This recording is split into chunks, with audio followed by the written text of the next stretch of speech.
வணக்கங்க. வாங்க நம்ம இன்னைக்கு ரொம்ப டேஸ்டியான வேர்க்கடலை சாலட் இது எப்படி செய்யணும்னு பார்க்கலாம். பொதுவாக வேர்க்கடலையை பச்சை சாப்பிடக்கூடாதுன்னு சொல்லுவாங்க. ஆனால் நீங்கள் இதை ஊற வச்சு 6 மணி நேரம் கழிச்சு சாப்பிட்டீங்கன்னா அவ்வளோ சத்துங்க.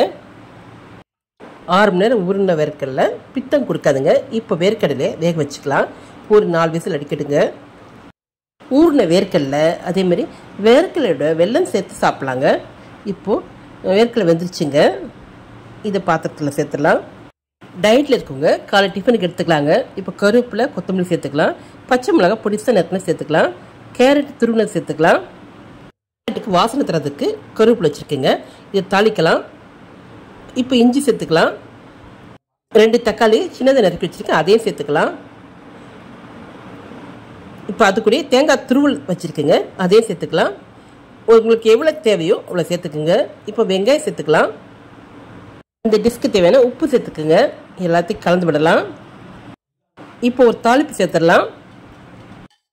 எப்போவுமே எந்த ஒரு சாலட் செஞ்சாலும் கடைசியாக ஒரு தாளிப்பு சேர்த்திங்கன்னா அந்த சாலட் நல்ல வாசனையாக இருக்குங்க. ஓகேங்க, இந்த ஹெல்த்தியான டேஸ்டியான வேர்க்கடலை சாலட்டை நீங்கள் செஞ்சு பாருங்கள். செஞ்சு பார்த்துட்டு எப்படி இருக்குன்னு சொல்லுங்கள். மறக்காமல் சப்ஸ்கிரைப் பண்ணுங்க. இந்த வீடியோ உங்களுக்கு பிடிச்சிருந்தா உங்கள் லைக்ஸ் அண்ட் கமெண்ட்ஸ் கொடுங்க. ஃப்ரெண்ட்ஸுக்கு ஷேர் பண்ணுங்கள். இதேபோல் மற்றும் ஒரு வீடியோவில் சந்திக்கலாம். நன்றி.